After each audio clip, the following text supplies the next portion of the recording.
I'm David Bank, and from Impact Alpha, this is an Agents of Impact podcast. And I'll just confess to you, it continues to be a matter of kind of pushing a boulder up a hill. Has it gotten easier? Yes. But is it easy? No. And do I think that even today when I go into the market, my partners and I, to raise capital, that we walk in and we present our case and it's kind of cut and dried. You got the performance, you've got the history, you've got reputable investors behind you. This ought to be an easy decision.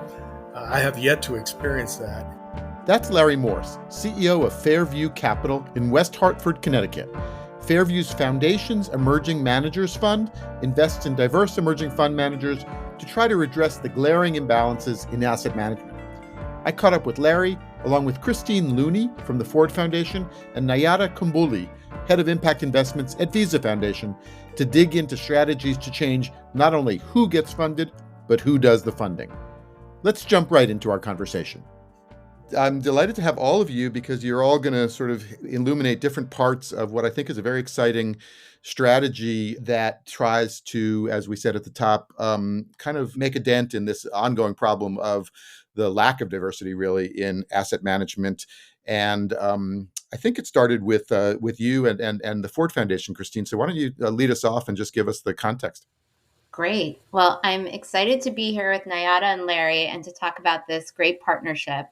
And yeah, David, as you said, it starts with Ford, and it really starts in 2017 when the Ford Foundation Board of Trustees approved a new $1 billion allocation from our endowment for a mission-related investment strategy. And our goal for that portfolio then and today is to do two things: to generate strong risk-adjusted financial returns for the foundation's endowment, and to make investments that align with Ford's social justice mission. Today, Ford focuses on reducing inequality in all of its forms. And as we developed the investment strategy for our mission-related investment portfolio, thinking about inequality, we immediately were looking at the inequality that exists in terms of who owns and manages investment assets. And so we were quick to develop an investment strategy that really named diverse fund managers as an impact in and of itself that we were seeking to accomplish through our investment portfolio. And our theory of change there really was to say, if we invest in diverse owned and managed funds, those funds would be more likely to build diverse teams, to invest in diverse founders for those founders, to invest in companies that more likely supported a lower income and diverse consumer base and were addressing some of the needs in those communities. And often we found these fund managers were more likely to be giving back to their communities. And so that was our theory kind of setting out. And we thought, how can we best go about this and be expansive and responsive to the market in as quick and efficient as a way as we can? And we identified Fairview Capital Partners as a partner we really wanted to work with. And that was because Fairview had, at least to our knowledge, been in the market doing this for the longest.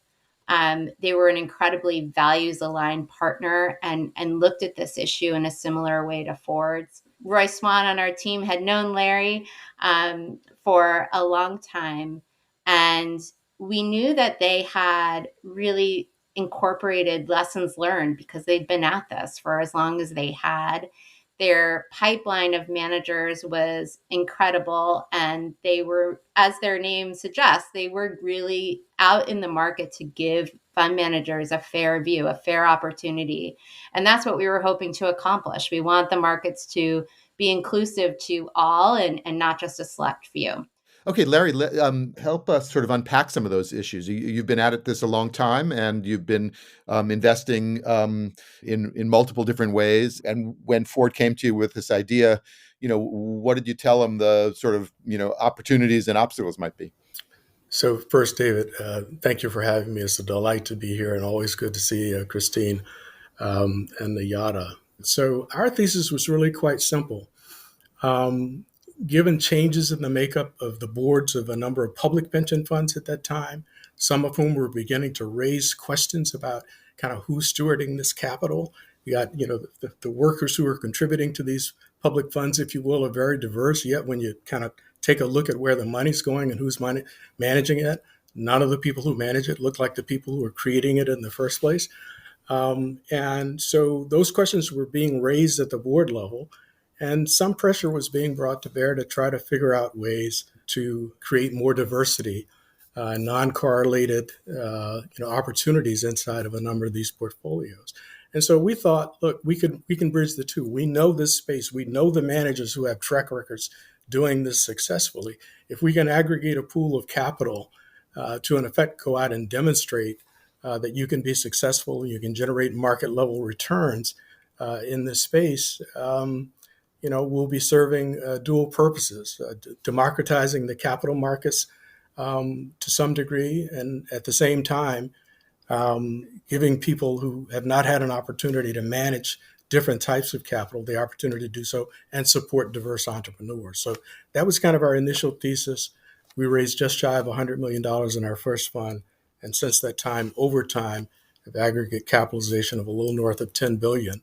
And we've done this over many funds, if you will. So at the point in time when Ford reached out to us, we were doubly delighted, in part because for most of our history, most of our support, quite frankly, had come from public pension funds, states and municipalities, and or corporates. If you looked at, kind of the endowment and foundation world, less than 1% of capital managed by diverse managers came from those sources. So to have a reputable foundation like Ford put a stake in the ground and say, we want to change this and we want to serve a catalytic purpose in this area, to us was really quite astounding, quite gratifying. And so we were really excited about the opportunity to partner with them, and we did so. That's great. And I want to sort of come back to some of the issues and really where Christine started of what those follow-on effects and impacts might be. But let's bring it up to date and bring Najada in and just tell us about Najada, the fund that you invested in, and why Visa Foundation, the slightly newer kid on the block in the foundation world than Ford, joined up with this effort. Yeah, thank you, David. A pleasure to be here with everyone.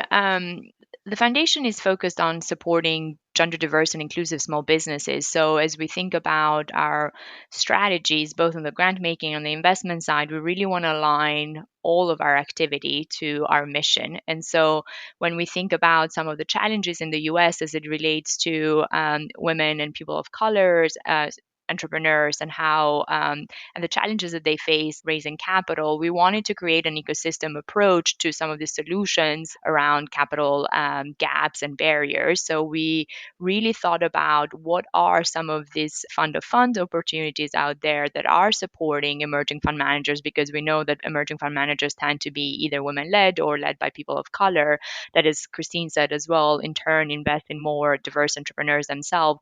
We wanted to look at opportunities that aligned both from a strategic perspective, but also from a return and risk perspective, because as a multi-asset class investor, we were particularly looking into the private equity space. Where could we come in? And so there was no kind of like a no-brainer exercise that the opportunity with Fairview and the fund that Ford Foundation had structured with them was at the top of that list.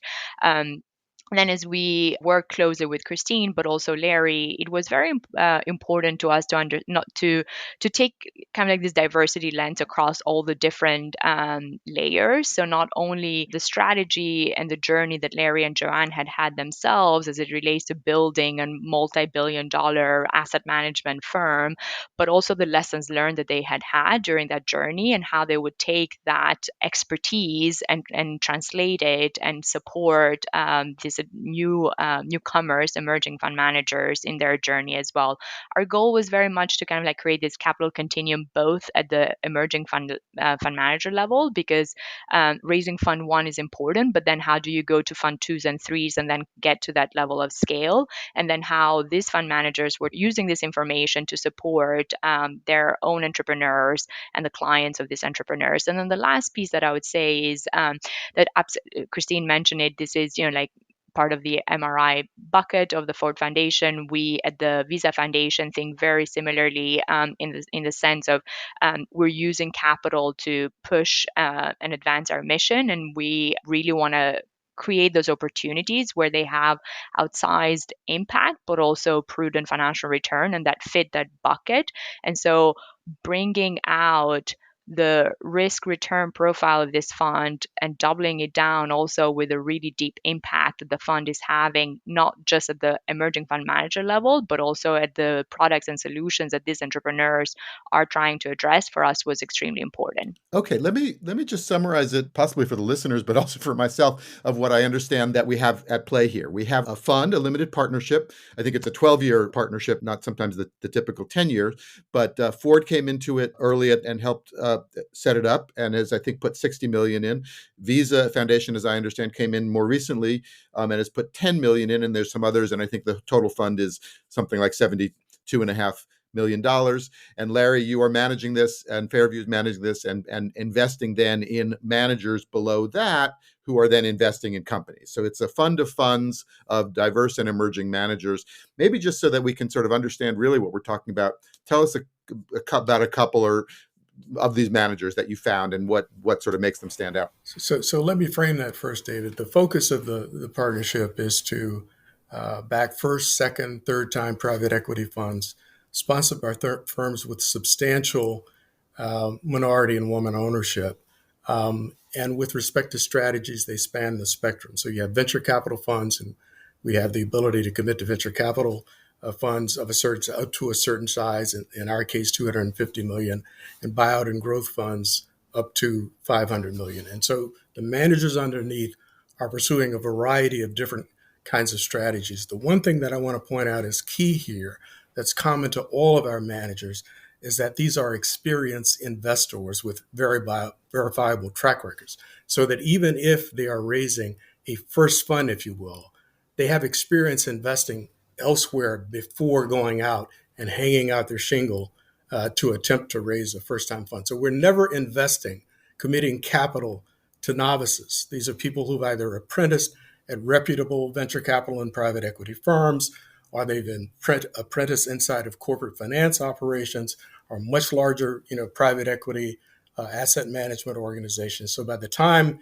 they're going out and partnering with others to found their own firms, there's some indicia of what their abilities are to basically be able to generate appreciated capital on behalf of their investors. Let me stop you, actually, because this is something that we've noticed over time, is that there's obviously a hurdle or that first-time fund managers have to overcome. Many of them actually have experience, like you said. They're technically a first-time fund manager, but they're not really first-time investors.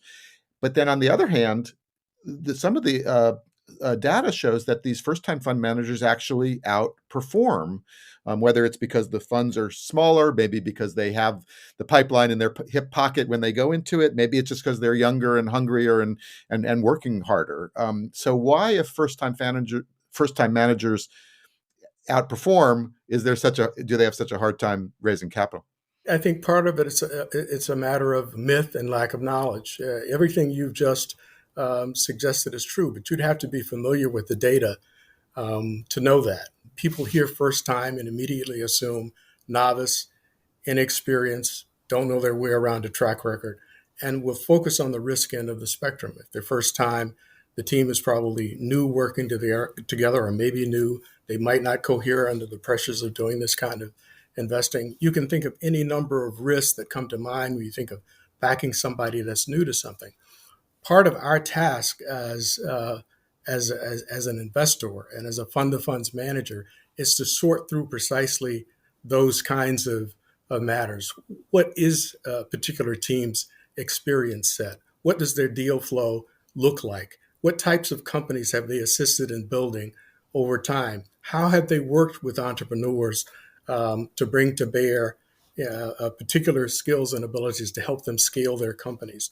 All those things matter. And that's one of the reasons, quite frankly, why I think that Ford reached out to us, and that gives Visa a certain amount of comfort in dealing with us. We've done this kind of thing, as I suggested to you, for close to 3 decades now, and that's how we spend our time, evaluating such opportunities. There are today in the neighborhood of 600 emerging manager firms in the country, right? At any given point in time, you're likely to see over 200 or so in the market attempting to raise capital. Somebody has to sort through those opportunities and choose those, quite frankly, who have the highest likelihood, the highest probability of being successful. Because at the end of the day, look, success builds on success. We're not interested here, neither our investors or us, in putting capital in situations where we're likely to fail. There's too much history of that kind of thing and people being able to say reflexively, we tried that, it didn't work, we don't need to do that again. So it's important, quite frankly, that we be successful in what we're doing because we want it to last, right? We're looking for longevity. We're looking to change the landscape in the country in certain ways. And you can only do that if you're able to demonstrate that you're successful at this type of activity. Give us an example or two of the kinds of funds that the fund is investing in. Okay, so one of the firms that comes immediately to mind is Equal Ventures, which is a venture capital firm focused on investing in early stage technology companies targeting legacy markets. And that firm was co-founded by Richard Kirby and Rick Zullo. Richard Kirby is someone that we as a firm, Fairview as a firm, had gotten to know through his prior positions at firms well before he decided to step out and start his own firm. So we first got to know him when he was a young associate at IVP, Institutional Venture Partners, out on the West Coast. He left IVP and spent another 6 or 7 years with Venrock in New York. So by the time that he decides he's going to go out and hang his shingle, he's someone that we've watched for a decade or so, if you will. So he's an experienced investor. He has a sense of the places where he's been successful deploying institutional capital. And he chooses as a partner someone that he's done deals with over a 5-year period from different platforms, looks at the world in a similar fashion, but they have certain complementary experiences and skill sets. And so they're going to team up and start this firm. We backed their first fund. We backed their second fund. If you look beneath the fund and to the kinds of companies that they're backing, there's very significant diversity in the management teams, the entrepreneurs who are running those companies. And that's not a matter of our having determined before looking at them, we're only interested because you're going to invest in diverse entrepreneurs, but rather we want to invest in you because you've got a network that you've built over time of entrepreneurs that are likely to bring attractive deals to you. You've got a skill set based on certain industry verticals where you're incredibly knowledgeable and well-known and are likely to be able to attract other sophisticated co-investors to assist your companies, all of which is played out in the investment thesis of that particular firm. Another firm that comes to mind is Ulu Ventures, that was founded in mid-2008 by Miriam Rivera and Clint Corver out in California, and they sort of leveraged the Stanford ecosystem. I think between the two of them, they have something like 6 Stanford degrees, if you will, and have served on all kinds of different advisory boards, technology transfer, you name it. You can't find anybody in the entrepreneurial matrix surrounding Stanford University that doesn't know them. So they've got kind of tremendous relationships and deal flow. And again, we've kind of backed their first 2 funds now. Incredible diversity beneath the diverse general partner team, if you will. That's saying a lot because that Stanford ecosystem, as you well know, is quite large, incredibly large and rich. Yeah, right, exactly. So it's very much playing out as we imagined that it would, David.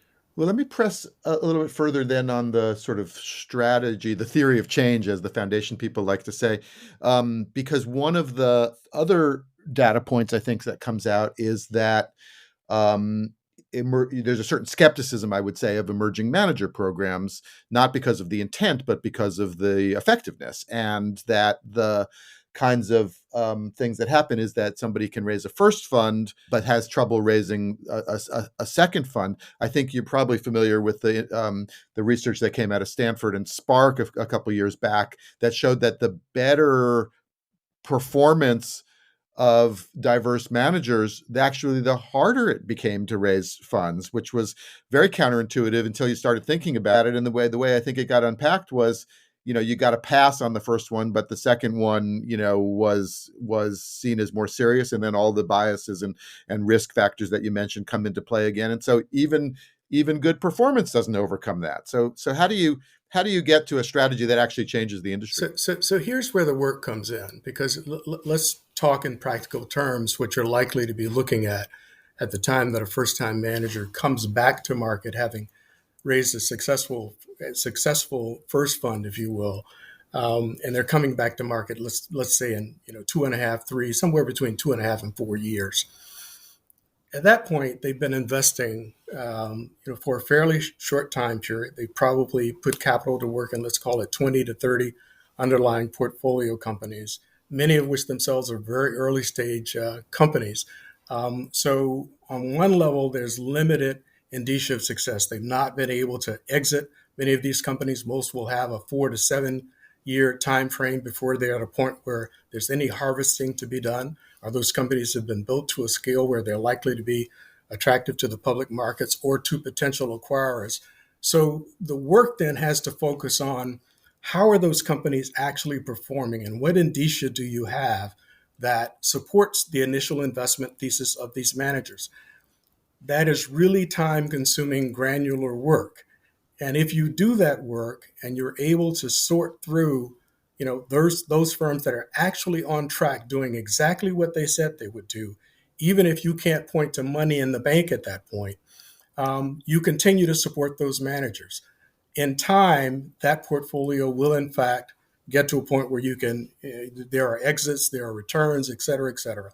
But that's the challenge between kind of a fund one and a fund two, if you will. It's a very difficult and challenging assessment to be made, and sometimes you get it wrong. But you do have to be willing to do the work. And if you take a reflexive, simple, they haven't generated returns yet, I'm not going to back those guys. They've done all the hard work to get on the playing field. They've done exactly what they told you as an investor they would do. They're at the point where they should be in year 3, and you're saying to them, I don't see returns, so I can't support you further. We've seen that, kind of attitude on the parts of, a number of institutional investors over time.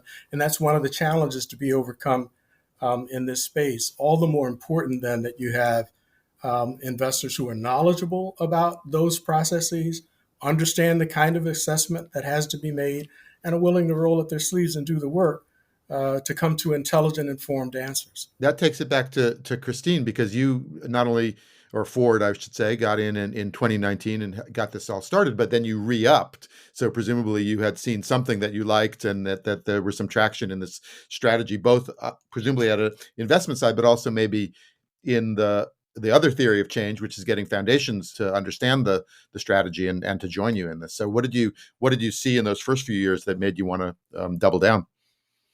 Yeah, we've been incredibly just excited by the progress of the portfolio and Fairview as a partner. I think when I spoke about the theory of change, I spoke about the likelihood of these managers backing more diverse founders, not having explicit strategies necessarily to do so, but just because of their network, ultimately doing that, or giving back to their communities, or taking leadership roles in racial justice. And that has happened across the board in the portfolio that Larry and his team have put together. There are just they're all amazing managers, but there are definitely some standouts in terms of the leadership roles they're taking on, the innovation they're bringing forward in new models in terms of how to think about how to allocate carry more equitably, how to bring a new universe of investors to cap tables. There's a lot of innovation in terms of how these managers are pushing the boundaries above and beyond their strategy. So I think from both a financial and impact perspective, we're seeing early indications of the results we were hoping to see. And then from a broader goal of how do we bring more foundations into these types of strategies. As Larry reflected, Ford was one of the first private foundations coming to the table, right, to partner with Fairview, despite their incredible track record. And so for us, a true indicator of success is this partnership with Visa, and bringing other foundations in would be incredibly exciting as Larry and his team go out to market for the second phase of this fund this year. Visa Foundation, as I understand, essentially wants its whole endowment to be mission driven or mission aligned. And so what you're saying is that this is part of as it is on the Ford side, but this is part of the core endowment. This is not a grant, an investment that's really a grant in disguise. This is part of keeping the corpus intact and driving returns that can give Yeah. that can provide for grants. That's exactly it. And we were very, focused on that piece, that we wanted this to be part of our core endowment activity. And that means it has to hit certain hurdle rates and return expectations that can support the rest of the activities. So is this something, as you looked at it and you're thinking about your investments, would it be appropriate for sort of, foundations that have not evolved, let's say, as far as you two have? No, absolutely. So Larry mentioned it earlier as well, that there is a couple of other smaller foundations as well that participated in the round that Visa Foundation participated in. And so I would say this is some of these investment opportunities absolutely align with the fiduciary duty that all of us need to have as we make investments.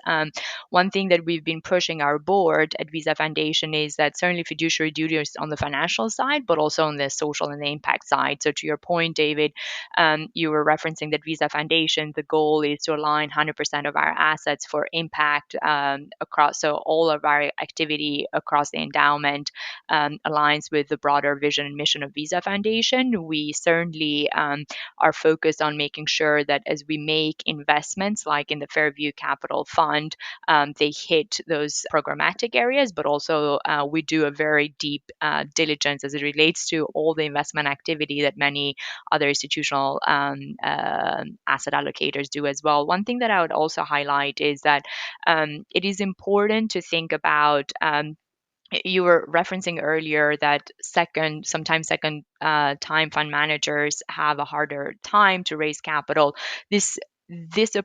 Our hope was that with fund of funds like this one, you are creating a smoother pathway for some of these fund managers to continue growing their track record and their expertise, and learn from the enormous skill set and expertise that folks like Fairview Capital has as they're handholding some of this. Maybe handholding is not the right, but like advising these fund managers through their journey. And I would hope that we are seeing the next fund is in the hundreds of millions, and then there is many other endowments and foundation as well that would come in, because as you said, the data is clear. These funds are performing in line with better than the benchmarks for the private equity asset classes that many other institutional investors think they are outperforming as it relates to the impact consideration. So from a fiduciary duty, we absolutely should be thinking about how much capital at scale we can invest in this type of entities to create that efficient and effective flow of capital, versus kind of like picking a couple of like new emerging fund managers to tick the diversity box. So, Larry, let me just give it to you to sort of bring it all together, if you would. I mean, you referenced the sort of long history and also the sort of woefully inadequate representation, but we've been hearing those numbers and those percentages for a long time now, and they haven't shifted. I think there were some numbers, in the wake of the murder of George Floyd, and many commitments and pledges that were made. And I think the numbers that we saw were, a tiny tick up, not anything that could be called a sort of seismic change or inflection point even perhaps. So why has this proven to be such a stubborn, sort of intractable issue? And is this the way to unlock it? Talk about a softball question, David. I mean, obviously, if I had an answer to that, I'd be 2 to 3 to 4 times the size of capital that we're managing today. Because, look, when I was a graduate student in economics many years ago, and we're sort of taught that capital markets behave in a very rational and efficient way.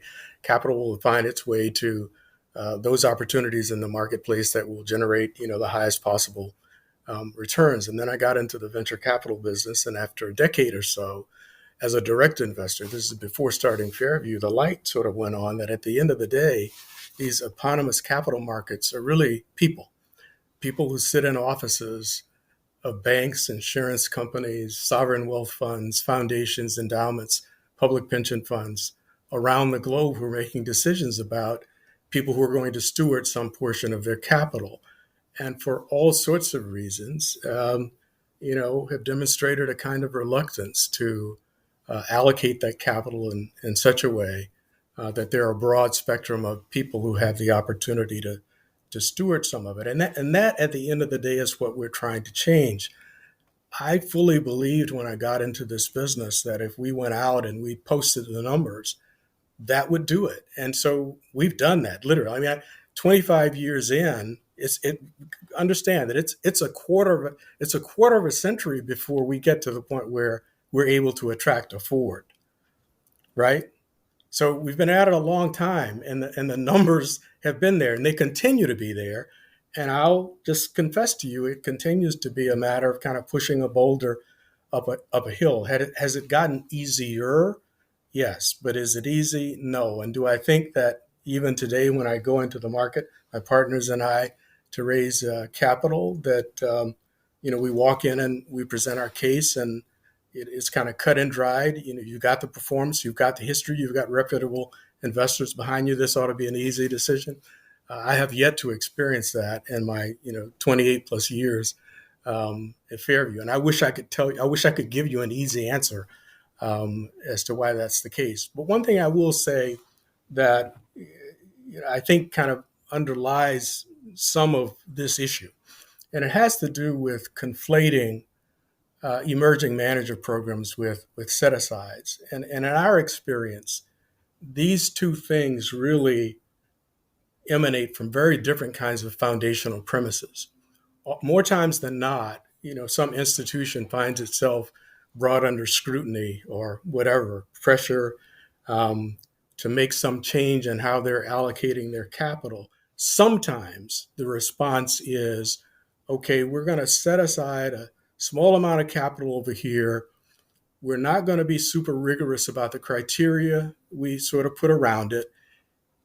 It will appease the sort of near-term pressures, cause that to evaporate, dissipate, go away, but does really long-term damage to the kind of effort that the Fords and the Visas and others who are forward thinking about this and really want systemic change look at it.